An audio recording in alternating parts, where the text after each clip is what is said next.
Okay, at the back, can you hear me? Is it okay? Okay, I see nodding. Okay, good. Okay, this lecture is going to be a doozy. There's a lot of slides. Like, I actually spent, I shit you not, I spent 13 hours yesterday making this. From like, what, 12 noon to like 1, I don't know, 13 hours is crazy. Okay, let's begin. I'm gonna carry on with dynamic programming by showing you specifically Knapsack, and I'm gonna show you how to implement it. So there's gonna be a few things we need to go through. One thing to mention: no recitations this week because apparently Thursday or Friday is a break, so we can't place any more recitations on this week. So no recitations this week. Your tutorials are still on. Okay, so last time we spent 1 hour talking about basic dynamic programming. I talked to you guys about how you should just come out with a recurrence, and after you just come out with a recurrence, just wave your hands and say just memorize. Okay? And basically, we kind of showed you what Fibonacci and longest increasing subsequence. This time around, I'm going to carry on with Knapsack. So that's what we're going to do today. I'm going to show you in the second half of the lecture how to convert these recurrences into implementations. Okay? And then basically the plan is going to be after that on Wednesday and next week, I'm going to show you guys how to speed things up even more. So this week, if you don't catch what I'm saying, the subsequent lectures won't make sense. So please follow along. Okay, so I'm going to start with 01 Knapsack. Some people call it 01 Knapsack. I'm going to call it 01 Knapsack. 01 Knapsack is basically one of the classic dynamic programming problems. So I'm going to show you what that looks like. So the problem for today, and we're going to solve only very similar versions of problems of the same problem for today. But the problem for today is that you're going to be given n items. And each of them has two things. It comes with two things. It comes with a weight and it comes with a value. So how heavy an item is and how much it's worth to you. Okay, what I need you to do is that you're going to be given a limit. Let's call that max capacity. You can only hold items up to this limit. So if you play like Skyrim or Fallout, for example, there's like once you go past a certain limit, you're over encumbered, right? Okay, so that's your limit. You can't carry any more items than that. Okay, and what I need you to do is output the highest possible valued subset. So imagine you're going to someone's house, you're really stealing their items or whatever, okay? And you really just want the highest possible value that you can get. You can't take everything. It's not necessarily true that you can take everything. So you have to be within weight constraints. Okay? So you again want to output the highest possible value. Your constraint here is that the total weight of the subset cannot exceed your maximum capacity. Okay? So here's an example with 3 items. I made it short just so that we can trace this through. But here's an example with 3 items. Let's say you have items with weights and values 5, 10, 7, 13, 3, and 4. Okay? So just to make sure that I'm illustrating this right for you, here are your weights. It's going to be the first value of your pair. Okay? And here are your values. So that's going to be basically how I'm going to represent this. Just so that it fits on the screen. Okay? So question, let's say that I gave you this array of 3 items. Okay? If we only wanted to take the first and last item, let's say we skip the second one, we only take the first and last item, what would the total weight be? What would the total weight be?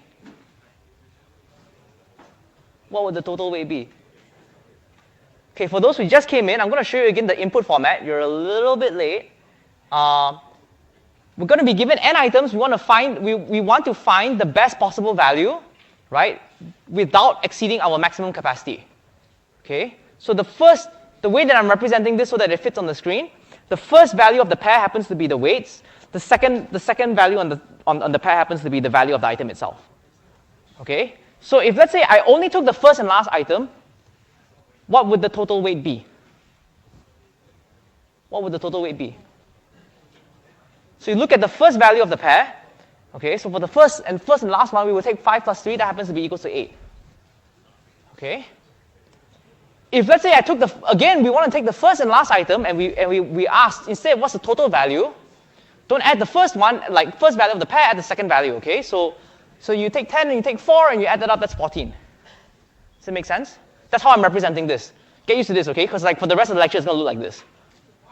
Okay, weights before values. Okay, next question. What's the highest obtainable value? It's only 3 items, right? That shouldn't be too hard to work out. One easy way, if there's really, really few items, you probably just try all possible subsets, right? All 2 to the power of 3 possible subsets, and you'd probably find it. I'm going to show it to you. So if you took the second and the third item, that will give you what you want. Why would that give you what you want? Just so that we're clear, the total weight is going to be 7 plus 3. That happens to be 10. 10 total weight happens to be less than or equals to my total capacity here, my maximum capacity of 10. Okay? So this is fine, and the total value happens to be 13 plus 4. Okay? I claim that this is the optimal solution. This is like the highest possible value that you can get. So there's like if you're robbing a house, this is literally the maximum possible value that you're going to get.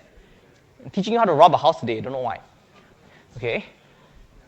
So let's try to solve this problem. Okay? And like I mentioned before last week, we won't show you problems that expect greedy solutions. Okay? So you might think to yourself, okay, what about a quote-unquote greedy solution? Why is this a difficult problem, right? Why do I have to spend 2 hours on this? Okay?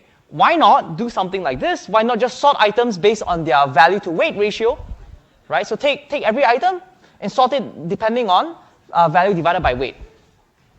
Okay? We want the highest ratio items to come up front, and we basically want to take those based on that ordering. Right? So maybe this is one potential solution you might be thinking of. This is a nothing burger, right, Eldon? Why are we solving this in 2 hours? Right? Why don't we just do this? Okay? So let's try.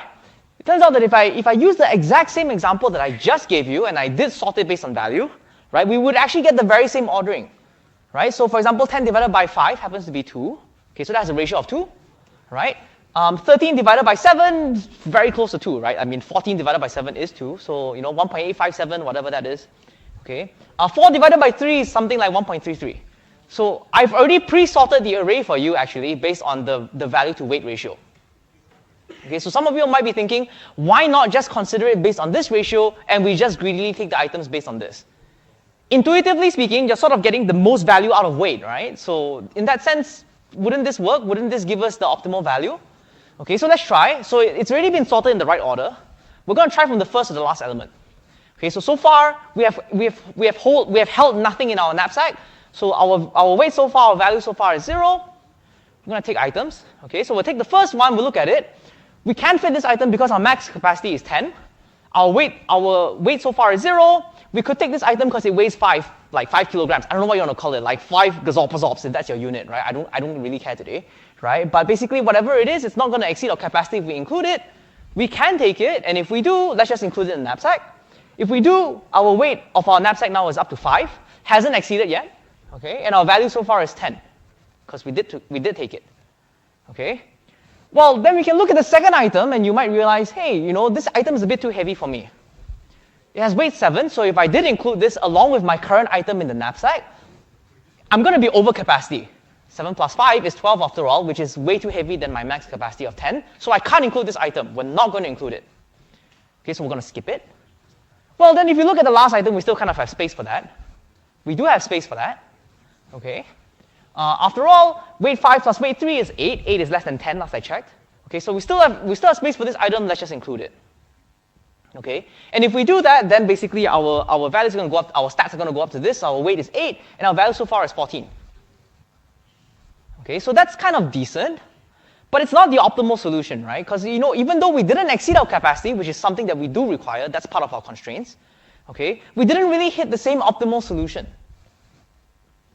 So for some odd reason, this greedy algorithm doesn't work. It's kind of unintuitive, right? You might think to yourself, okay, a lot of these problems exist, by the way. A lot of these problems are like, oh, why not just do the greedy thing, right? Why not just take the value divided by the weight? Seems to work out, right?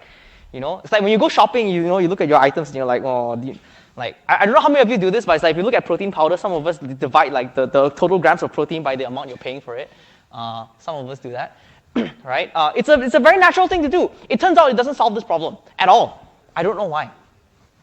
Well, I know why. There's a counterexample, right? Okay, so the greedy algorithm doesn't work. Okay, so how should we solve this instead? Right? It turns out that the one-line solution, sort by weight to value to weight ratio, just simply doesn't work. So how should we solve this instead?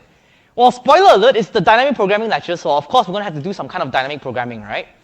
Okay, so first of all, step 1, I'd say don't panic. This applies to your exam as well. Don't panic when you see this, right? The first thing you should do is probably start coming up with recurrences. That's the whole point.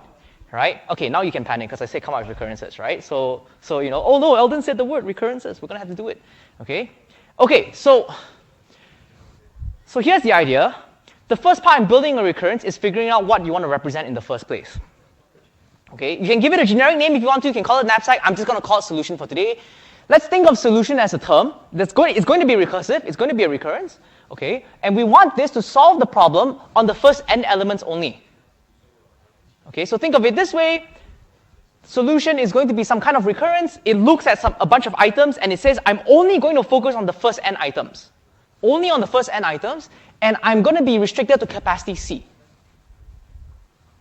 Okay? And of course, because we want this to be the optimal solution, we want to sort of declare that we want this to solve the solution with the highest maximum value obtainable. Subject to constraints. So you cannot overload your knapsack, right? Whatever your knapsack can hold, I only look at the first n items and I'm going to output the best possible value for you. Okay? So the first thing you want to do, well, by the way, I'm mentioning this because even when I was out there doing coding interviews, right, I also forgot about writing base cases in my recursive code, and that was once, it was very embarrassing because the interviewer looked at me and said, you're forgetting something very obvious, right? My friend after that, like, because she was there too, she was like, how could you forget, right? So I'm telling you right now, don't forget, don't make the same mistakes that I do, right? What is our base case? That's the one thing you need to know. Like, the very first thing you need to figure out, what is your base case? Okay, so what would you consider your base case here? Option 1, when C is 0. Option 2, when n is equals to items.length. Option 3, when v is 0. There's not even a v, right? Okay. Option 4, when n is equals to 0. Okay, wait, hold on, but someone actually like raised their hands for both. Okay, so for us, the way we're going to do this is that we're going to set when n is equals to 0. Okay, I'll show you what this means in a bit. Okay. Oh, I guess I'm showing you right now.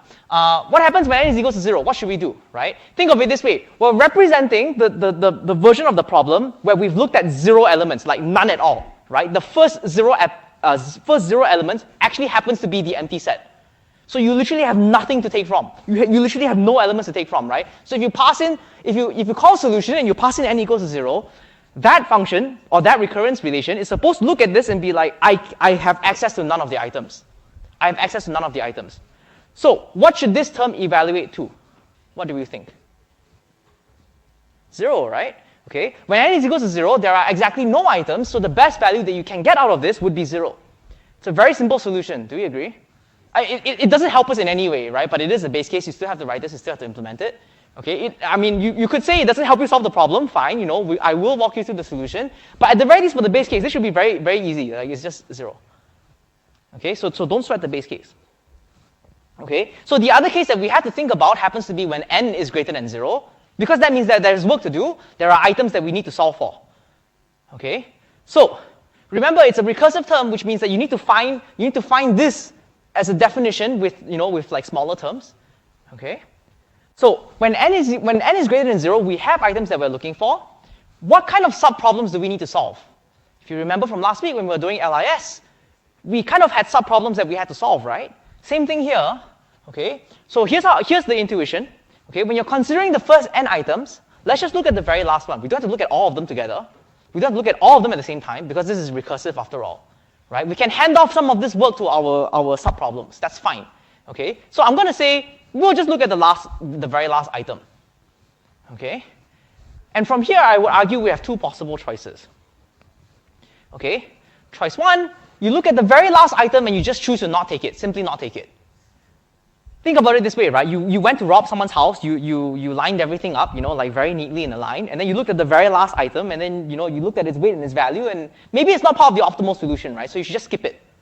You don't know yet. We don't know what the optimal solution is, but at this very point in time, you look, okay, you know what? I'll look at this, right? It's like you look at this thing and you're like, you know what? I don't think this is part of the optimal solution. In which case, you shouldn't take it, right? Okay. So if you don't want to take it, what's going to happen? Well, in this case, your capacity will remain unchanged, and you recurse on the remaining first n minus 1 items. Right? You initially had n items, you look at the very last one, and let's just say you're guessing, right? You're guessing at this point. I don't think this is part of the optimal solution. Okay? What do you do? Well, in that case, you just say, okay, well, I'll just completely ignore this item and ask what is the optimal way to solve for the remaining n minus 1 items. With the same capacity, it's unchanged. You didn't take the last item, so your capacity is unchanged. Make sense? Now that's someone else's problem, right? So if you make a recursive call here, that's someone else's problem. Like it's not yours anymore. Your responsibility was the last item, nothing else. Okay? Or we take it. That's option 2. Option 2 is that you had to take the item that you like, the very last item. That's your responsibility. Okay? So, question. Consider the scenario where you take the very last item. Let's say that you take the very last item. My question is this. How does this change your capacity for the remaining items? How does this change? Option 1, it decreases your capacity by items n minus 1 dot weight. I see like, what, three hands? Okay. Option 2, it increases your capacity by items n minus 1 dot weight. Okay, no one seems to think so. Option 3, increases our capacity by items n dot weight. Nope, okay. Option 4, decreases our weight by items n dot weight. I see one hand. Okay. You're off by 1. You're off by 1. Right? If we're using zero-based indexing, that would be the correct answer. Think about it this way. You took the item. If you want to recurse on the remaining n minus 1 elements, you have to account for the item you just took. Right? Let's say my bag, for whatever reason, was like 5 kilograms. Right? If I took this, the remaining capacity that I have for the remaining elements is reduced by 5. Does that make sense? Okay. So here's the intuition. Yes, there's a lot of words today, not many pictures. I'm sorry about that, but like that's the only way I can get this done. Okay. So you have two choices for the last item, right? You either take something, in which case your capacity remains unchanged, okay, or you do take it, in which case what you need to recurse on is the remaining n minus 1 elements, but with a reduced capacity, with a capacity of c minus the last item's weight. Okay. A lot of words here. I'm just trying to interpret this back for you. Does that make sense? You have two choices here. You either take the last item or you don't take the last item. Okay? Clear? Okay. So, I've given you the two choices, so you know, now that you conceptually know what the two choices are, the next thing you need to figure out is to map that to a subproblem. Remember, we're supposed to solve this recursively, right? Okay? So there should be subproblems that we need to solve in order to solve this problem. So again, let's say that you're given the first n items of the array. You're given capacity C, okay? So the recursive case, when n is greater than 0, you know there's at least one item that you need to deal with. There's at least one item you need to deal with. Which subproblems do we need to solve? Which subproblems do we need to solve? I know this looks like a lot of words, so before I poll, I'm going to tell you how to read this. Okay? You should think of these recursive terms as trying to represent something. Right? So for example, for option 1, that would be saying somehow go solve for the first n minus 2 items with capacity C what the optimal solution is. Okay, for example. Okay, so who thinks option 1? Option 2? Okay, a few hands. Option 3? I see like one hand. Option 4? Oh, same set of hands. Wait, why did you all pick two options? Shouldn't there only be one? Okay, I'm pulling your leg, right? So let's think about what each of these sub-solutions will tell us. Let's think about what it represents. Okay? So option 1 here is the optimal value that you obtain solving for capacity C with the first n minus 2 elements. Right? Okay. You might have to solve this at some point in the recursion tree. I don't know, but it's not. I would say it's not our responsibility. We're given n items. We can only remove the last one. The n minus 2 has nothing to do with us. Okay. This happens to be the same thing, but for n minus 1 elements with the same capacity. Okay. This happens to be the optimal value that you can obtain with a reduced capacity of items n dot weight using the first n minus 1 items, whatever that means. Whatever that means. Okay? And this happens to be the same thing, but instead of subtracting items n weight, you subtract n minus 1 weight. Okay? One of this is a programming error, one of this is a conceptual error. Right? Okay? So now that I've mentioned the meaning of the options to you again, let's do a repoll. Exact same question as before.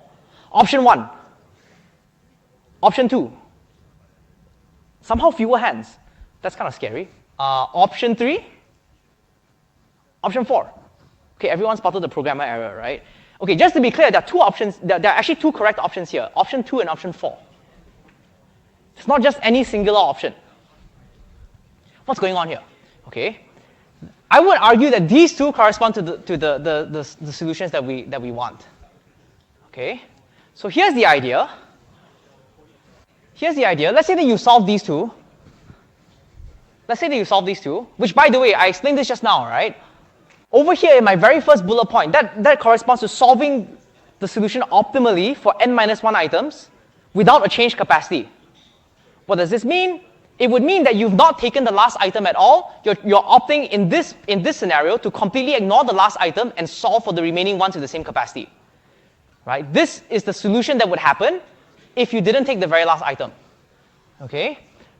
Bullet point 2, on the other hand, would have been saying, hey, I took the very last item, my knapsack has now reduced in capacity, go somehow figure out how to steal the remaining n-1 items optimally.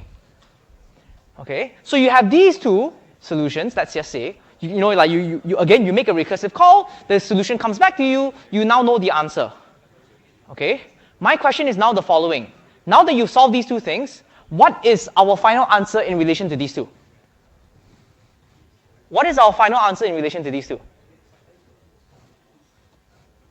I'll give you a few options. Option 1, it's the max of both of them. Few hands. Option 2, it's the minimum of both of them. That would make no sense, right? Okay. Option 3, it's max of the first one plus b plus the value of the second one. Okay, I see a few hands. All right. Option 4, it's somehow you add the value of the last item to option A plus B. Or is it the last option? This is a trick question. They're all wrong. What do we think? Okay, so it's the third option. What's going on here? It's the third option. Okay. Well, here's the intuition, right? I think the first part is obvious. Maybe some of you thought we should just take max. What you're forgetting to do is to add the value of the item back in. Right? So if you eventually solve for the remaining n-1 items with reduced capacity, whatever that solution is, you need to account for the fact that you took the very last item. So its value has to be added back into your solution. Right? So if you do that, basically you just have to, at the very end of your recursive call, add back the item's value, the very last item's value. Okay? So if you do this, it adds the value back into the solution. Again, solve for the remaining values. Then you just take max. Okay? So again, when n is greater than 0, okay, we need the solutions to these two things. We need the solutions to these two subproblems. Okay, and then we can recombine them in this specific way, right? So this is our recursive case now. Does that make sense? I know there's a lot of symbols on the screen. Like this is how this goes. You have to get used to it. The more you read this, the easier it gets. I promise you. Okay? What are we missing? We're forgetting something. What are we missing? Someone said time complexity. Not quite. It's still not correct. This algorithm is still not correct. We're missing something. I'll give you a hint. This reduces the capacity, right? Remember, we said we would take the very last item and the capacity will go down, right? Okay? We're forgetting something.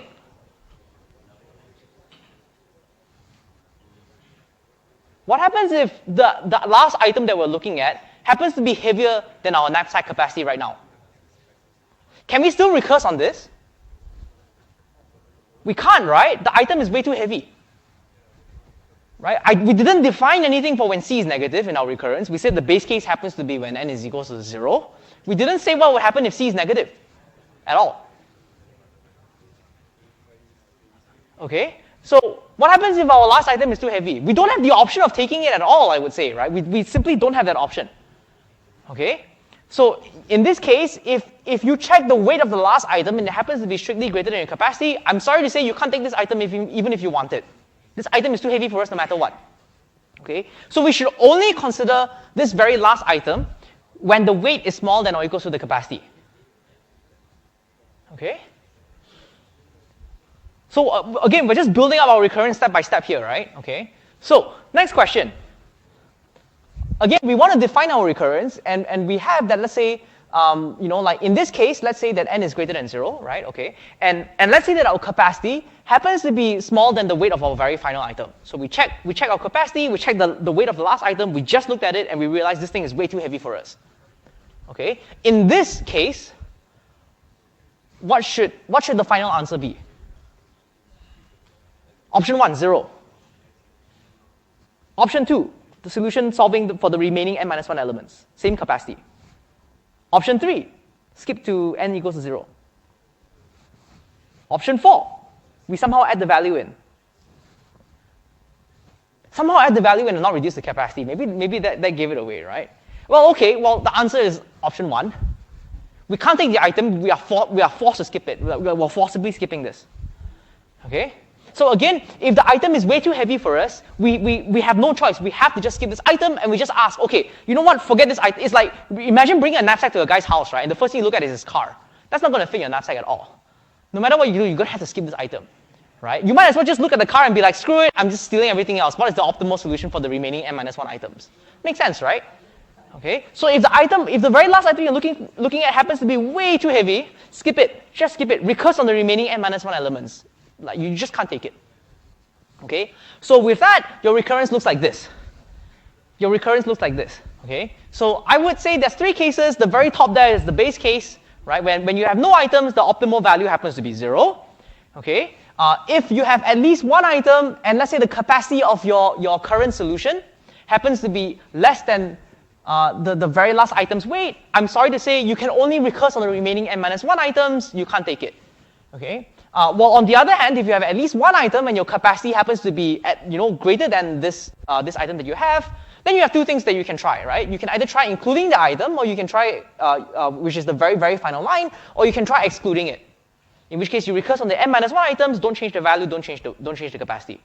If you choose to take the very last item, then you have to reduce your capacity by the weight that you just took on. But you can add back in exchange the value of the very last item that you took. That's what the recurrence looks like. By the way, drawing this took me like 15 minutes. It was so annoying. You have no idea. Okay? So, I'll talk about implementation in the second half of this lecture, but the heavy lifting is over. I would argue that for basic dynamic programming, the moment you're here, you're pretty much set. Like, conceptually solving the problem, like, you're done. Like, all you have to do at this point is to just implement the code. Okay? So I will show you implementation later, but the heavy lifting is over. We've solved the problem. This is the solution to Knapsack, really. Okay, trust. Okay, few more things to mention. Time complexity is a thing. Assuming that all of your sub-solutions, let's just say, right, by the time you come around to computing this recurrence, let's say that your sub-solutions have been computed somehow. Okay, then solving your current solution pretty much takes O1 time.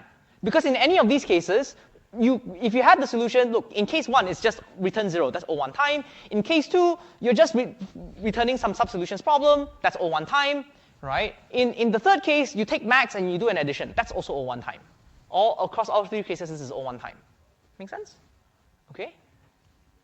Okay, so I've given you one half. I've given you one half of the analysis. I've told you that every sub-solution takes O1 time to compute. I suppose that was the easier one. The next question we need to ask, right? How many sub-problems do you need to compute? How many sub-problems do you need to solve? Option 1, ON sub-problems. Option 2, ONC sub-problems. Well, I see like 1, 2, 3, 4, 5, 6. 6 hands? Okay. Option 3, n squared sub-problems. Option 4, 2 to the power of n sub-problems. No hands? Wow, okay. Option 5, c times 2 to the power of n sub-problems. Okay, I see one hand, but the guy obviously knows it's the wrong answer. He's looking at me like, oh, notice me, right? Okay, it's ONC sub-problems. It's ONC sub-problems. Okay, I'm going to draw the diagram out for you again, okay? So here's a simple example that fits on the slides. I have weight 5, weight 5, weight 3, value 10, value 13, value 4. Okay? The values here don't really change what you're recursing on. It's really just the number of items and the weights of the items, right? Okay, so if you want to solve the whole problem, which happens to be at n equals to 3 and c equals to 10, let's say, right? You might make one recursive call where you include the item, in which case you're going to recurse on the remaining n equals to 2 items with a capacity of 5, because you took the item, you reduce the capacity, or you choose to not take the last item, in which case you recurse on the remaining n equals to 2 elements with, again, capacity 10. Okay. Well, in that case, on different sides of the recursion tree, on one side you're going to say, you know what, I don't want to take this item, so I'm going to recurse again on the very last item with capacity 5, right? And on the right side, you might recurse down again and say, you know what, I'm going to look at the very last item, or the very first item, how you want to see it, with capacity 5, right? So as a simple example that fits on the slide to show you where the overlap is, the overlap happens right here, okay? Does that make sense? You have two things you need to account for here, N and C, okay? I also want you to notice one more thing, because we're going to have to pull this up again all the way in the second half of the lecture, so this is like Chekhov's gun, right? I'm going to mention something now that I need you to pay attention to, okay? I want you to notice that I've inadvertently sketched out for you what a solution space is. Think of this as, again, the set of subproblems or the set of solutions you need to solve for, okay? This happens to be specified by a pair, MD, where M ranges from 0 to N and D ranges from 0 to C. I could be off by one, it's, sue me, but like this is roughly the solution space. Okay? You could also come to me after lecture and tell me, right, that, hey, but we don't necessarily have to solve it for all possible values of D, right? Like there could be some that are missing. Like for example, in this one, you would have to solve for 10, you'd have to solve for 5, you might have to solve for 2, you might have to solve for 7, but you wouldn't have to solve for other values like 4. Like that's not going to be a thing, right? Okay, that's true. But in the worst case, it's at most n times c. In the worst case, it's at most n times c. Okay? So again, one thing that I'm going to say this again, but in particular, if I fix you a specific m, and I fix you a specific value d, okay, this uniquely defines the subproblem that we need to solve for. So if you give me this pair, we can identify the subproblem that you have to solve for. This doesn't make sense right now. It will make sense in the second half of the lecture. Okay? But I need you to start seeing things this way. Okay? So as an upper bound, like I mentioned, you have basically n times c possible subproblems to solve for at most. Okay? And since each subproblem, like I mentioned, takes O1 time to solve, assuming that their subproblems have already been solved, this will just take ONC time. Oh, wait. No one heard me say that, right? How long does it take to solve all the problems? Do we have to go through this? Like, oh, it's option 1, right? I spoiled it for myself. Right? Sometimes I really forget I'm going to ask you these questions. But that's the solution. Okay? So again, what dynamic programming pretty much just does is that the moment you've solved this, you can store it in a table somewhere and you don't have to recomplete the same value. That's the idea. Okay? So really, after you've done all this analysis, the only thing you have to do is to translate this recurrence into code. I will show you how to do this in the second half. Okay? But for now, what I really want you to know is that the moment you're here, you're really near the end of the finish line. That's it. Okay? Like this constitutes solving the problem in my book. Okay? Okay, before I show you the other two variants of Knapsack, okay, I'm going to show you I'm going to give you an interlude and show you some hopefully useful stuff. So before we proceed, halfway through making these slides, which again took me forever, right? The terms in our recurrence are only going to get really complicated. So I'm going to give you a template to make things easier. I don't like giving templates because people see templates and they're like, no toss head empty, just fill the form out and we're done, right? Okay, but for once I will let you do. Well, it's actually not very no toss head empty. It's still very much a lot of thoughts head very full. Okay, but the template should still make things easier for you. Okay, so this is new. It's not done last year. I'm just trying to make your life easier for you because I just need you to solve the problem. Okay? Sometimes expressing what you want in a recursive case is super annoying, right? You know what? Let me just scroll back a little bit, right? Like, doesn't this look crazy? Like, this is a lot, right? Okay? So sometimes it's going to be really annoying. So before you even try to figure out what a recurrence is, okay, it might just be worth filling out this table first. I've made this table for you just so that I can show you what I mean. Okay? First thing you figure out, what's the problem being solved? Figure out what your valid choices are, and how those valid choices will translate to subproblems, how much they add back to the original solution. It might not be add, it might be subtract, I don't know, right? Okay, and how you're going to recombine the solutions. Okay, so let me show you what I mean. Okay, so for example, for LIS last week, right, when we solved longest increasing subsequence, we took in an array and we took in a parameter I, and we said what is the longest increasing subsequence that ends at index I, right? Okay, so what's the problem being solved? We want to solve the longest increasing subsequence that ends at index I. Okay, and if you remember from, I really hope you remember from last week, okay, we want to consider all subproblems in the form of indices. So if I was given I as input, We wanted to go through all indices j that happen to be behind I, so less than I. Okay? But the only valid ones are the ones where the jth element happened to be smaller than the ith element. Okay? So that's where our choices are, right? Our choices happen to be j ranging from 0 to I minus 1, but only take out the ones where the jth element is smaller than the ith element. Okay, so these are our valid choices now. For each of them, we kind of need to create a subproblem. Okay, so for a specific value of j, really what we had to do last week was pretty much just solve for LIS of ARRJ. Right? In other words, just solve the problem, just solve the problem of finding the LIS that ends at index j. Okay, so if you fix a j, this is what you would have to solve. Okay, and how does it contribute back to the original problem? How does it contribute back to the original problem? Well, the moment you find whatever the LIS is that ended at index j, you can now extend it by one element, including the element at index I, in which case all it has to do to recontribute back to your solution is to just plus 1 to it, no matter the value of j. No matter the value of j.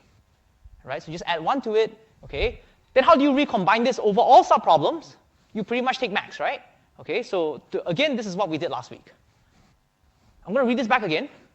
Okay, we want to solve LIS that ends at index I. What kind of choices can you make? You can go through all possible indices. Okay, this is behind, right? Now this is in front, right? Sorry, this is in front, right? Okay, so you fix the index I. You go through all the possible indices j that are in front of it, right? Okay, the smaller, right? And you solve for all of those solutions, the ones where the element happens to be smaller than ARI. Once you solve for those values, you add 1 to it, and you take the max across all of that. That's what we did last week. Okay. If you fill out this table, I would argue that once you have this, you can also translate it to this. This is how I arrived at this monstrosity for you last week. This is what the recurrence looks like. Right? So if you read this back, right, these are your list of valid choices. Go through all possible indices j from 0 to I minus 1, and only consider the values where the jth element is smaller than the ith element. Okay? Then you recurse on this, so that's the subproblem that you recursed on. Okay? And then you contribute this based on the solution. Then you take max over everything. That's the recombination step. Okay? Fill out this form, you get a recurrence. You fill out the recurrence, you get an algorithm. Right? So it just forms all the way down, right? You know, in Singapore, we love filling forms. Right? Do we actually? I don't think so. Okay. What about Knapsack? Okay? So let's just say, for the sake of simplicity, I wrote Solon for solution because then it fits on the slides. Okay, but let's say that you're given a set of items. You want to compute the optimal solution considering only the first n items and with capacity C. What kind of choices can you make? There are two possible choices, agree? You either take the last item or you don't take it. Okay, so you either, I say take, but then I contradict myself and call it exclude. Same thing, really, right? You either exclude the nth item or you include it. And if you do, the only time that you're allowed to include this is if your item is within the capacity that you have. Okay, so there are two valid choices here. You either take it if its weight is less than or equals to C, or otherwise you don't just don't take it. So you have two subproblems. What do you recurse on? Okay, so you either recurse on Solon. I call it Solon, but solution. I'm going to call it solution. Okay, so solution with the remaining items, the n minus 1 items with the same capacity. That's if you don't take it. Or if you do take it, then you basically reduce by the weight itself. Okay, so you have two subproblems. You have two ways. Either subproblem contributes back to your original solution. In the first case, you contribute nothing, so that will be plus 0. In the second case, you contribute the value of the item itself, in which case, go to the last item, grab its value, and add it back in. Okay, and again, how do you recombine both of these solutions to your final solution? Just take max. Right? There's no min problems here today. There were no min problems last week. Right? I think there are min problems in your tutorial. Okay, now that I've given you a framework and some forms to fill, okay, let's start solving more knapsack problems, unbounded knapsack. Okay, so unbounded knapsack, unsurprisingly, sounds like the same problem as before, but just to be clear, your knapsack is still very much bounded. You still have a capacity C. Okay, what is unbounded here is that you can take any item as many times as you want, not just once. So the Porsche that you saw in your poor victim's house, he's got somehow unbounded many of them. Like somehow his garage just fits like I don't know, like infinitely many Porsches. You can't steal any of them, but you could potentially have taken them if you wanted to, right? Then maybe you walk through his front door and you see a gummy bear. It turns out that he has like unbounded many gummy bears, and you could have filled out your knapsack with just gummy bears. if you want. That's probably not optimal, just a guess, right? Okay, so an example to show you how this differs from the original knapsack problem, okay? If I just give you two items, and let's say with weight 2 and 3, values 3 and 5, for whatever reason, just randomly came out with these values, okay? Well, the old knapsack problem would just have you take one copy of each, because the old knapsack problem only allows you to either take or not take an item, right? So in that case, you could have taken both items that would have fit within your knapsack with 2 plus 3, which happens to be 5, right? So 5 is less than 6 last I checked, okay? Yeah, this 2040S, we only do up to 2-digit arithmetic here, right? It's in the name too, right? Okay, so it's still within capacity, but it only reaches value 5 plus 3, which happens to be 8. That's somehow the best value you can get, okay? The new knapsack problem that I'm giving you right now has a slight tweak, right? You can take any item as many times as you want, as long as it fits within your knapsack, okay? So you could take the last item, let's say like the 3, 5 item, you could take it twice. You'd be within capacity, because 3 plus 3 is 6, okay? And even better yet, your value would be 5 plus 5, which happens to be 10. Okay, so somehow you could literally, rob better than whoever's, is solving the bounded knapsack problem. Okay, so as usual, how do you solve this problem? Don't panic, just come out with a recurrence, right? That's all there is to it. Okay, or you can panic, but even if you want to panic, come out with the recurrence. Okay, like bottom line, come out with the recurrence. Panic while you're coming out with the recurrence. Panic after you've come out with the recurrence, right? Just come out with the recurrence. Okay, in all cases, come out with the recurrence.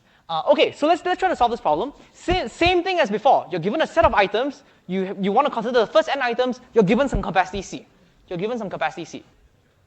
Okay, so same thing as before. Just write this down and just declare to the world. When I say declare to the world, obviously don't declare in the middle of the exam hall. Don't be like, I declare that this. Don't do that. Okay, but basically we want this to give us the optimal possible value.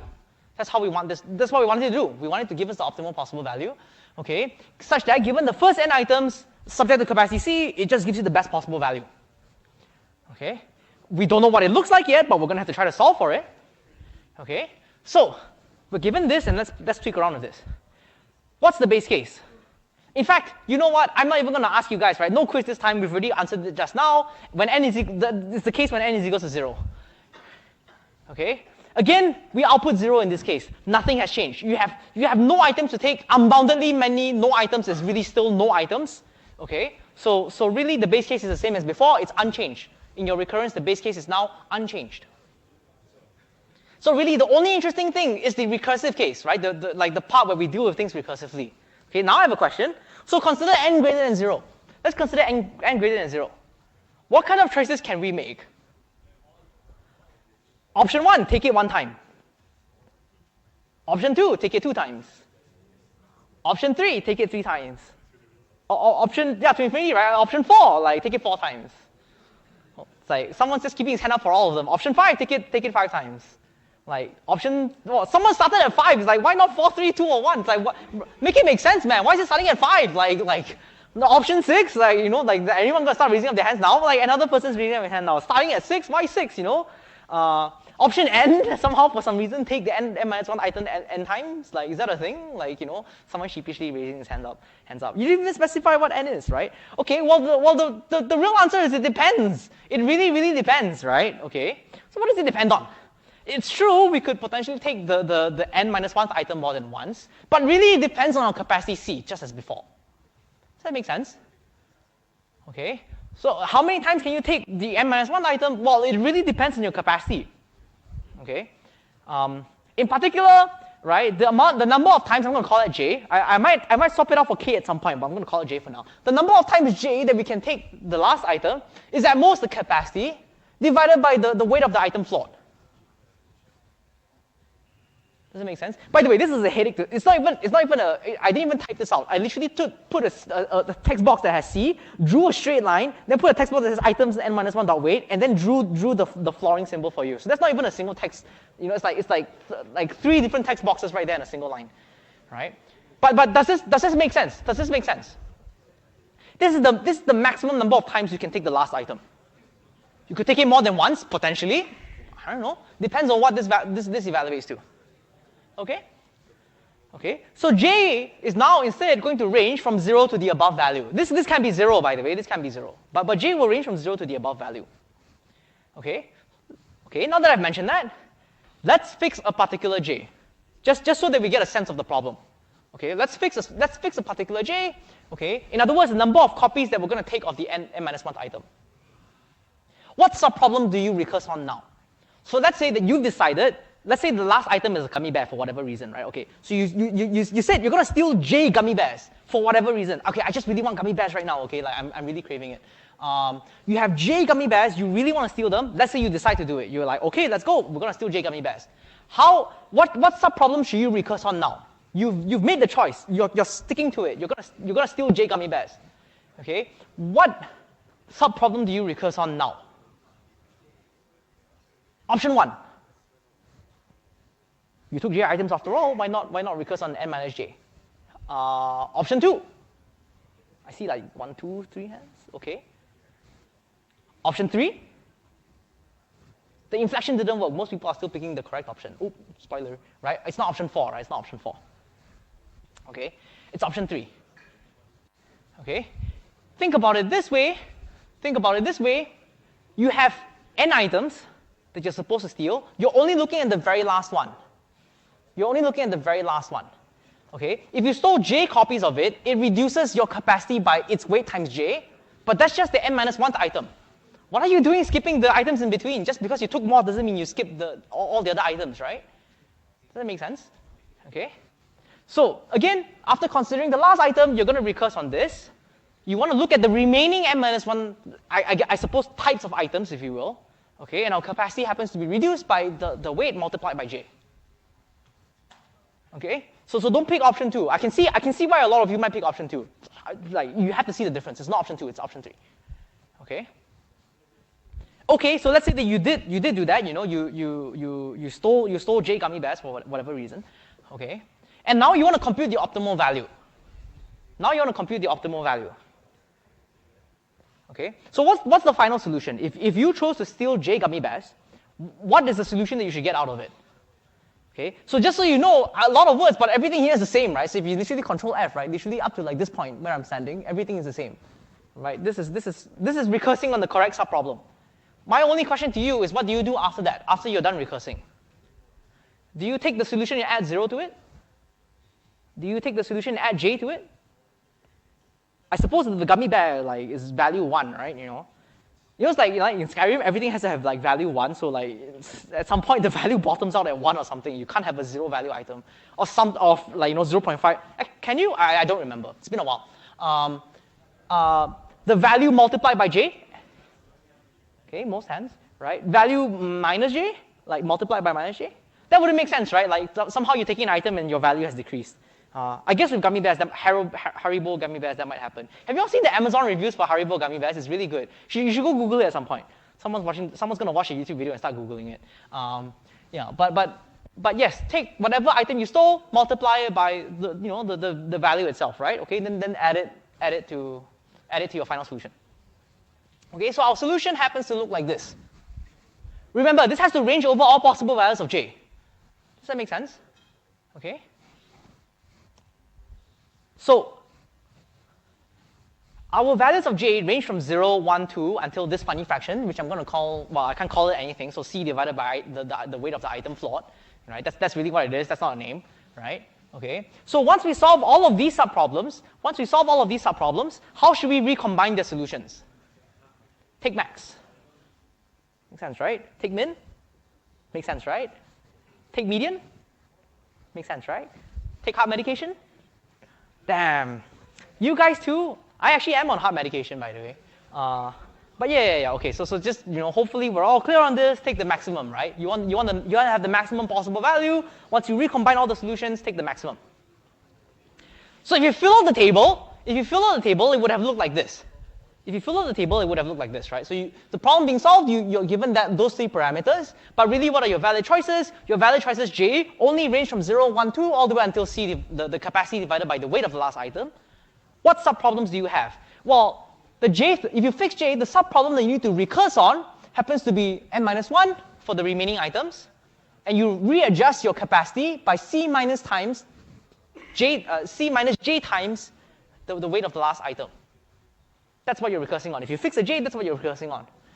How does it recontribute back to the final solution? Well, you just take the value and you multiply it by j. Okay? And then once you're done with all of that, just recombine by taking max. Make sense? Now, I swear, if I had like 2 projector screens, I would show this side by side just to show you how it corresponds. But I'm only given 1 projector screen. Okay? So you have to, okay, you know what, maybe I'll if I flip back and forth like this, I'm kidding, it doesn't make sense, right? Okay? Don't really want to cause epilepsy here in lecture. But basically, this is what the problem looks like, right? You have the base case, again, n equals to 0, just return 0. Otherwise, the recursive case, take the max over all your possible choices. So j equals to 0, 1, 2 until floor of, I should have just written that, right? Like, why did I write this? Now that I think about it, I struggled with this like for so many minutes, and then like turns out I could have just written this, right? But basically, you take max over j equals to 0, 1, 2, all the way until like floor of c over w. Okay? For all of those possible values of j, you really just want to recompute this solution and then add j times the value itself. Does that make sense? Do you all see how this corresponds to this table? Right? So really, if you fill this table out, I would argue you get this recurrence. And if you fill this recurrence out, you get an algorithm. That's the trade deal. It's in 2 steps, I know, right? But really, like, what else can I give you? Okay? Does that make sense? Okay. Let's do the analysis.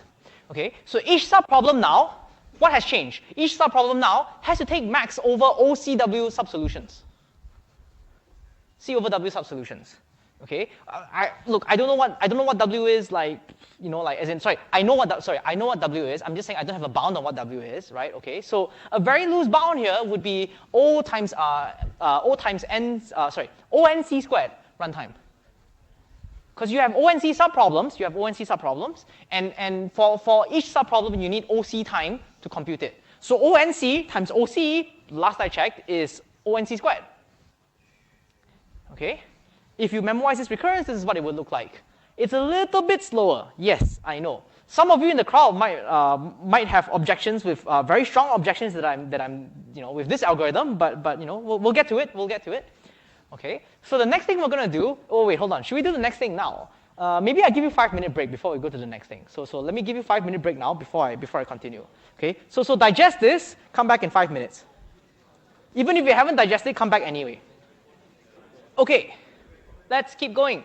Next thing to do, bounded knapsack. So we're going to go from an unbounded situation to a bounded situation. So I'm changing the problem a little bit more. So you should know this. We literally spent 1 hour doing knapsack, right? So we're going to do a similar version of knapsack now. Again, you're given n items. They come with weight. They come with capacities. Okay. But now your neighbor that you're supposed to rob, that we are very jealous about because it's unlimited number of Porsches, suddenly doesn't have unlimited Porsches anymore. He might have 2 or 3. It's not unlimited. Okay. So in particular, the ith item is going to come with a third value. The third value is going to be the number of copies that you can take. Okay, I say this again. New problem, well, same problem but different. The ith item is now going to come with a limited number of copies. Okay, so I'm going to add on a new constraint that basically says we cannot take the ith item more than the number of copies that there is. So the Haribo gummy strat is patched, okay? Like you rob the owner, he only has 50 gummy bears at most, okay? No more than 50 for whatever reason. Okay? So again, an example. Let's say 232 is basically weight value counts, right? So you have two counts of the first item and 1 count of the second item. Okay? So the third number here is going to tell you how many times you can take each item. Okay? What unbounded knapsack is going to do, if you try to solve unbounded knapsack on this, it's to solve it optimally, it's just going to take the second item twice. Okay? So, since it has weight 3, taking it twice gets you within capacity. 3 times 2 is 6. Okay? And the value is 10. Right? But if you're trying to solve bounded knapsack instead, realize that we've completely ignored the number of counts of this item here. Right? Okay? It violates our constraints because we're only allowed to take that item once. Okay, maybe this is a weight 3, value 5 single copy of a Porsche for whatever reason. I keep saying Porsche. Don't know why. I don't like cars, by the way, just so you know. Don't know why I brought it up. Okay, right? So instead, the optimal solution here would have been to take the second item once and the first item once. Okay? It follows constraints, and it would be optimal according to those constraints. So if you did this, the total weight would be 2 plus 3, which happens to be 5. okay, the total value would be 8. And just so that we're clear, very importantly, we're following constraints. We didn't exceed how much of each item we could take. So this is the bounded knapsack problem. This is the bounded knapsack problem. Okay. Now, one thing that I'm going to mention here, in case you're thinking about it, bounded knapsack solutions will always be outperformed by unbounded. Intuitively, because unbounded knapsack can always ignore the constraints, right? You know, you could, like, someone's robbing, you'd be like, please, sir, I only have 2 gummy bears, right? And the guy goes, no, I don't care, it takes like 5 of them. Like, that doesn't make sense, right? Okay, so I don't know from where, like, it's like, yeah, anyway, right? So just so we're clear, like, if you want to compare between unbounded and bounded, right? So bounded, you know, outputs solutions with less value, but it's following constraints. It's following constraints. Okay. Again, as usual, don't panic. Let's fill out some paperwork, right? That's, you know, like, okay, it's a bit image a bit too small. Yeah. Anyway, okay. So if you didn't notice, I hope you did, but if you didn't notice, right, in the previous section, I showed you the table at the very end, right? But pretty much we were just implicitly filling this thing out. We were just filling this dude out, right, with the values that we want, okay? The bounded knapsack table, I claim, looks very, very similar. Looks very, very similar, right? So I'm going to fill it out for you right now. I've literally almost copy-pasted everything, right? So your sub-problems pretty much look the same. Your contributions of each subproblem pretty much look the same. The combination overall subproblems pretty much looks the same as before. Okay. The only thing that really has changed is what kind of valid choices you can make. Okay. Why? Because it's the bounded version. So in particular, we have to cap the number of choices that we can make. In particular, right, we can only make j equals to 0, 1, 2, all the way until the minimum of 2 possibilities. Possibility number 1, the number of copies that you can take of the item. Okay, the number of copies you can take doesn't hurt your capacity at all. In which case, okay, fine, whatever, just take as many as c divided by, you know, the weight, the capacity divided by the weight, flawed. Okay, either do that, or it's pretty much just limited by the number of copies. Maybe your capacity is amazingly large. It's just like, you know, like you can fit everything, right? Like, even someone's car. Okay, but you're just limited by the number of copies that they have, right? So pretty much the only thing that has changed here is you know. The way that you should do this is that you should observe, hey, isn't this just unbounded knapsack, except your number of choices is capped by the number of copies that the guy has, right? Okay, poor guy. We've just been talking about robbing this one poor guy like so much, right? But this is pretty much it. Okay, fill out this table as before. Pretty much fill out the recurrence as before. Okay, and then if you did that, you'd pretty much get like, you know, like this recurrence, same thing as before. Pretty fast, right? Didn't even have to study the problem anymore. We know what it means to rob a guy now, which is kind of weird to say in a computer science context, right? But we know what it means to steal from someone, so all we have to do is pretty much fill out this table and do this, right? Okay? Don't show up in SPF, right? Like, you know, NUS student, like SOC student steals from someone, tells him prof says it's okay to steal, right? Then you go to SPF, you're like, I'll just do this, right? Okay, just, you know, it's an analogy just to get you guys to you know, economy is not good, right? So, you know, yeah. Does this make sense? Does this make sense? I'm going to say this one more time, right? This is pretty much the same as the unbounded scenario, except all we had to do was make sure that we could, instead of taking all the possible copies that our capacity would allow us to do, we cap it by the number of copies that the guy has, just in case, right? So if you did this, and again, once you have this, then you auto-translate this into a recurrence, and this auto-translates itself into an algorithm. Pretty much. Okay? So does this make sense? This is why I sequence these problems this way. Actually, there's another reason why I sequence these problems this way, right? Okay, back to time complexity. A loose bound, again, would be ONC squared runtime. Why? Because you have ONC subproblems, and each subproblem, in the worst case, takes OC time to compute. Okay, so OC multiplied by ONC is ONC squared. Somehow you don't square the O for whatever reason, right? But, you know, it is what it is. Okay? Now, you might be wondering, why did we just solve 3 versions of Knapsack? Alden could have shown you so many dynamic programming problems. Why just Knapsack? I'll show you more eventually, like I promised. Okay, but the answer is actually we can speed up the last 2 versions from ONC squared to ONC. We can actually speed this up. Okay, I will show you that in the next lecture because the techniques are more involved. Okay, but there is a reason why we showed you this. That you know, spend quite a few hours planning this out. Okay, each example that I'm going to sneak peek preview now, right? Each example is going to use a different speed up idea. I will show you. We will get to show you both techniques. Okay, bounded knapsack has one speed up idea, which is really cool. Unbounded knapsack has another speed up idea, which is It's kind of cool, I guess, like, right? It's not as cool as bounded. Okay, so I promised you this. We need to talk about implementation. There are a few reasons why I want to talk about implementation. You know, Eldon doesn't like talking about implementation. Eldon is like one of the worst coders in the world. Okay, but let's talk about implementation. Okay, there are a few reasons why I'm choosing to do this in your lecture. Part one, because somehow people still are getting asked dynamic programming questions in their interviews. It's pretty crazy. I have a friend who wants to quit a job right now, so she is interviewing again, and she told me she's done so much lead code, like everything to her looks like a dynamic programming problem now. It's unfortunate, but it is the way it is. Okay, so I will teach you some of these things. Okay, to be clear, maybe I hyped you up a little bit too much. I'm not giving you interview advice here. Okay, but I told you recurrences auto-translate themselves into code. You still kind of, you can't like, in the interview, you can't just like whiteboard draw a recurrence, like the nice curly brace, and then be like, okay, then you just like, come on, do your thing, right? Like translate, right? You can't do that. You still have to translate it yourself, right? So we're going to talk about that. Okay, so just to be clear, to manage your expectations a little bit, it's not also exactly about code. It's also kind of like how I want you to see it this way.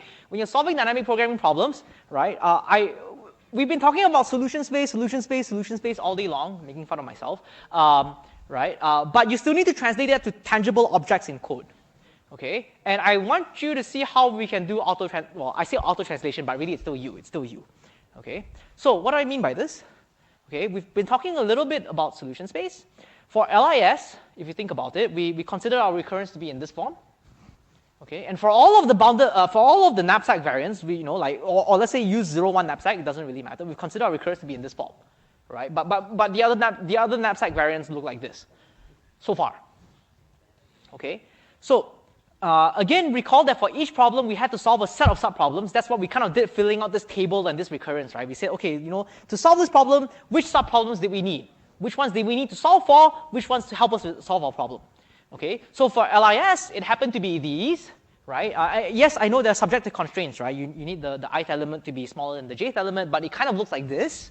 Okay, for knapsack, I pointed this out earlier, and I said you need to remember this. Well, we need it now, right? To solve for NC, you kind of need to potentially solve for values of m and d from 0 to n and d to c, right? You kind of need these. Okay, so I would call like these set of subproblems your solution space. These are not necessarily all of them, right? But there's going to be some subset of these that you're going to need to solve for and store its solution. Okay, so simply put, you somehow need to solve these subproblems and store them some way. That was the whole point of dynamic programming. The whole point of dynamic programming that I'm trying to tell you is that if you come out the recurrence, the storing is free, right? As in, like, you just find a way to store it. Okay, so ideally you store in a place that you can access in O1 time. Okay, so you should have seen this last week, and I'm going to mention it again. If you made in the case of LIS, if you made an array, let's call that table for whatever reason. Okay, and you made this table such that table j at the jth index is basically just storing these values, right? It's just storing the solution to LIS with that funny parameter j that ranges from 0 to I-1. Let's just say hypothetically, well, not so hypothetically because you can actually do it, right? But if you created that array such that the table's values lined up with the solution values, okay, then this array would be sufficient to store solutions. This should sound obvious, right? This is not supposed to be some mega, it's not, right? Like, this makes sense, right? This is what we're doing. Eldon's pointing out a nothing burger right now. What is he on about? Okay? I want you to notice here that we didn't do anything crazy, like a hash table that hashes the array and the element j. Some of you are laughing, right? But trust me, my friends have interviewed people from, not just NUS, many people, right, from different universities. Who would do this? Like, why would you do this, right? Don't do this. Okay. Now, let's talk a bit about this. To be very clear, I don't want you to see this as mapping our set of parameters or set of arguments. I shouldn't say parameters, it's arguments. Parameters is the wrong word. Argument is the correct word. I don't want you to see this mapping our set of arguments to our solutions. By the way, the Python decorator that I mentioned, I think it's called like LRU cache or something like that. It actually does that. It actually is a hash table that actually hashes your arguments to solutions. Which is why if you call on Python code and you use that decorator and you pass in an array, it tries to hash an array and it'll give you an exception. It says, I can't hash arrays. You have to give me a tuple. It does that, right? Because that's the way it auto translates things for you. Okay? Technically speaking, if we really wanted to do a direct hash, we would be hashing the entire array and this integer j as a key, right? And the value would be this. I'm saying don't do this. I'm saying please don't do this. Okay? So again, I just want you to see this as a table whose values line up with the solutions that we want to store somehow. J here happens to be the free parameter that we need to store for.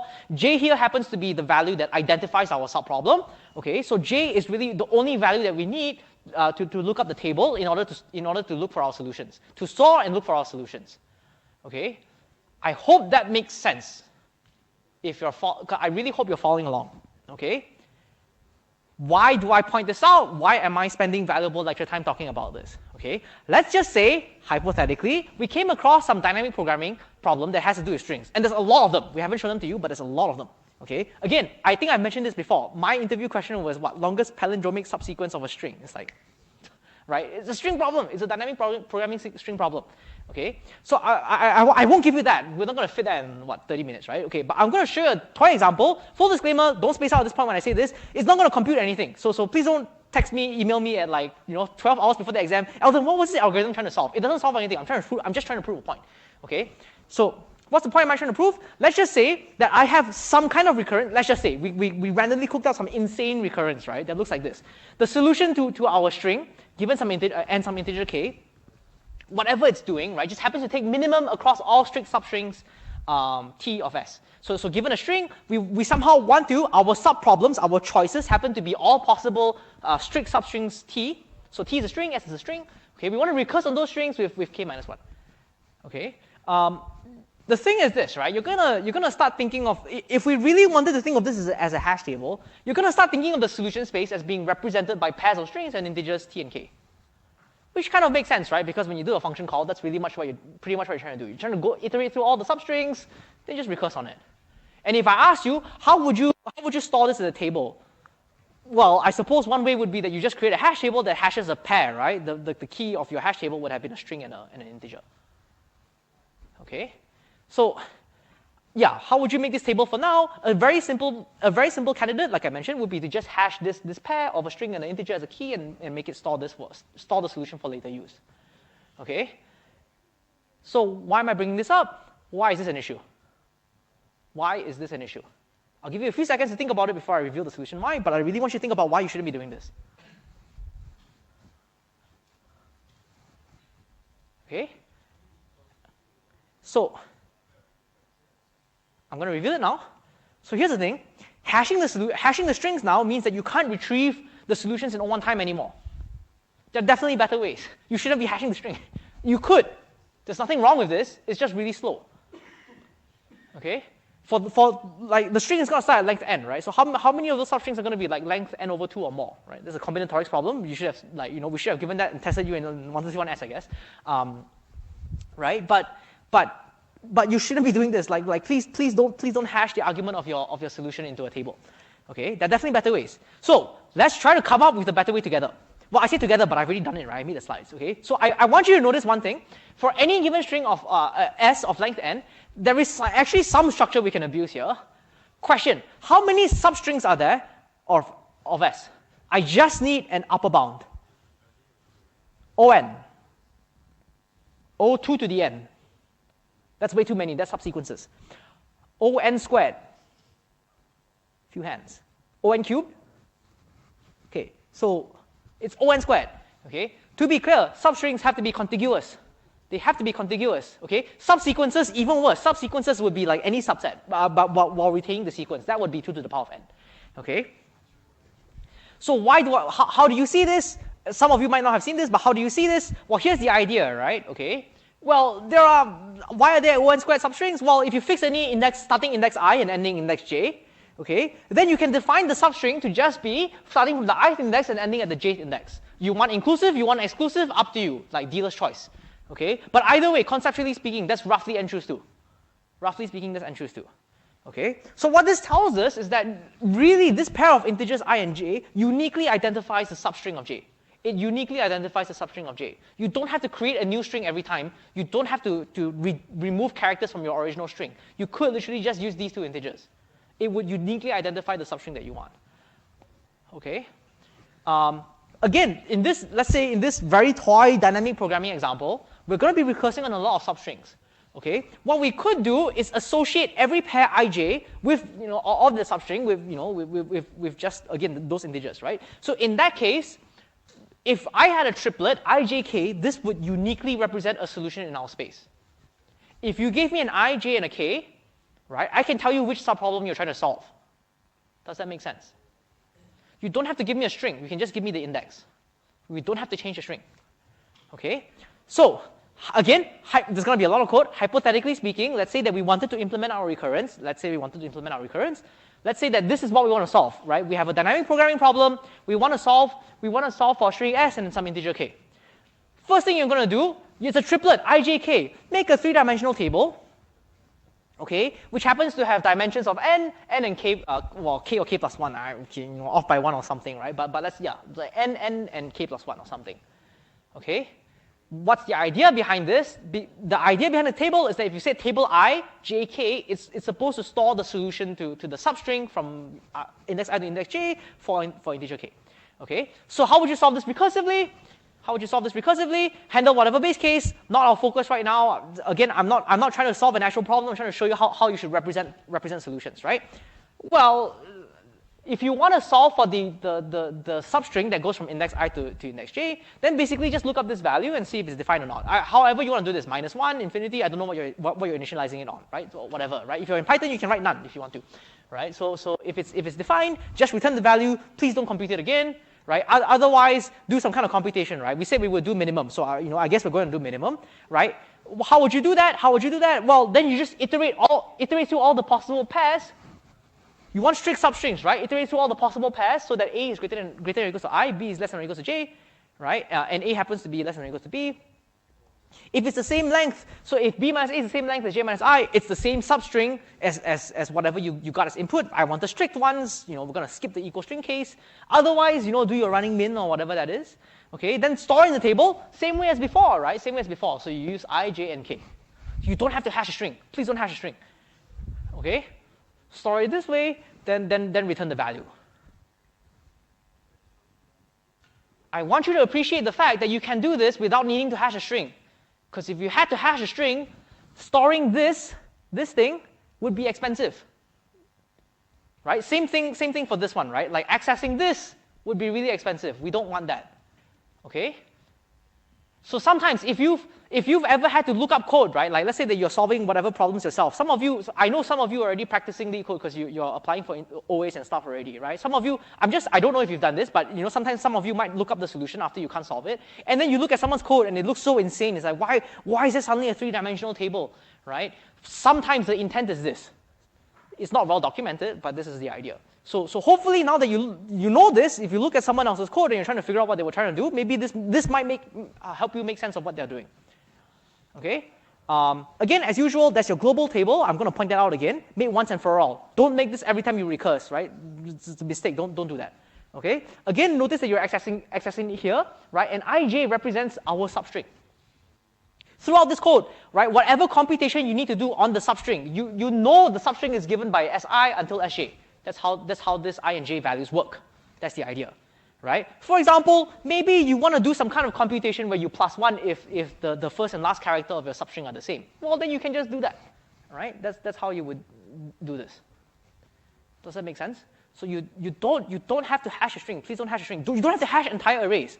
Okay? Don't hash your parameters. Don't just hash your parameters. Find a way to represent your solution space. Okay? Again, full disclaimer for those people who are going to read this, like who haven't shown up for lecture and are going to read this like 2 hours before finals, please note, not for you guys. You guys are here, right? But notice this code doesn't do anything meaningful. It's not even complete. I'm just showing you a way to represent your subproblems. Okay? So if you've been spacing out for the last 5 minutes, just saying, and now suddenly you're randomly listening, please don't hash, your entire arguments, your set of arguments, right? Find ways to represent your solution, your arguments. Okay? Coming back to Knapsack, right? We wanted to solve for the first n items. If you think about it, what is the first n items? It's literally the 0th element to the n minus 1th element. Okay, and it happened to look in this form, right? We needed some of these subproblems. We don't know which, but we needed some of these subproblems. Okay, how many dimensions are there in our solution space? What is the size of each dimension? Option 1, 1 dimension, size n plus 1. Option 2, 2 dimensions, size n plus 1 and c plus 1. Okay, quite a few hands, maybe about like 30%, 25%. Option 3, 2-dimensional, size n plus 1 and n plus 1. Option 4, 3-dimensional, size n plus 1, n plus 1, and c plus 1. Okay, congrats to the ones who, like, mostly on this side, right? Like, you all got option 2. That's pretty much it. It's a 2-dimensional table. Okay, you need it to be size n and c, like roughly, you know, ON, OC, right? It's just a table of roughly that size, you know. Make sense? Okay. So, again, I say this one more time, right? You don't have to hash your array of items. That's overkill. It will slow us down. Suddenly, somehow, like your memorization is not really smart about this. It's going to slow things down. Okay. So in particular, a table where it is n plus 1 rows and c plus 1 columns would suffice. Make sense? Good? Okay?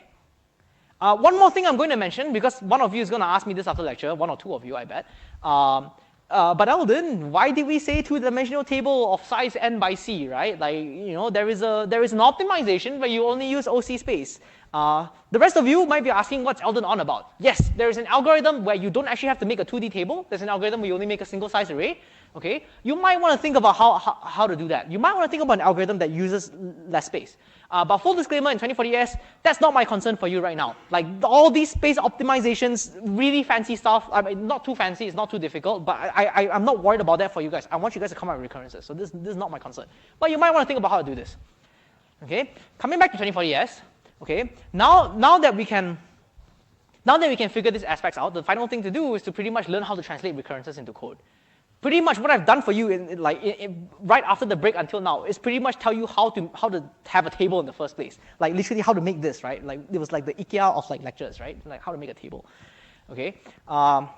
Really, the only I'll give you an example, right? The only thing left for us to do is to take something like this abomination and turn it into code.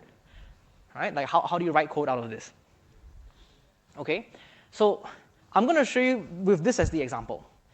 Okay. First of all, we already mentioned in just now what the table looks like. It's a 2D table with size n plus 1 and c plus 1. Okay, so when you write your code, let's say, right, like you somehow, right, your OA, last question, knapsack, free game, free answer, right? Okay, make a table that happens to be a 2D array of n plus 1 rows and c plus 1 columns. Make that table. Okay, handle the base case. So by the way, there's two ways of doing this. Okay, like you could either store the base case in the table, which a lot of people do. I don't know why it's a habit for me to write it this way. I always handle the base case directly. So for at least if you ask me after lecture, but couldn't you also store the base case in the table and access it? Yes, you 100% can. Like it's completely fine. But for me, I'm just going to handle the base case directly. I'm just going to write when the number of items that we have to deal with is 0. I'm just going to return 0. Okay. Then same thing as before. Look up the table if you need to, right? If it's not the base case, it's a recursive case, maybe we want to store this somewhere. So just check the table, see if it's defined, right? So I'm using M and D as my values to check which sub-solution I'm dealing with. If it happens to be defined, just return it, completely fine. What's the next thing we do? Well, now we're going to start referring to our recurrence, right? Okay, so what you do is you literally flip the, I'm not saying you actually do this, like you flip the spec, right? So you're an engineer, you have code on one hand, you have a spec on the other, right? So now you look at the spec. What does the spec say? Well, the spec says that if C is less than W, then we should just return this solution. This should be our solution, right? Okay, so our spec says this, we just go and implement, right? Okay, so our spec says that, well, if the weight of the item happens to be exceeding our capacity, if it happens to exceed our capacity, go compute the solution, right? So go compute the solution. So write that down. That happens to be the solution that we want to compute. If you read the recurrence, it's the same thing, right? Just recurse on this with n minus 1, right? So okay, fine. We'll recurse on that.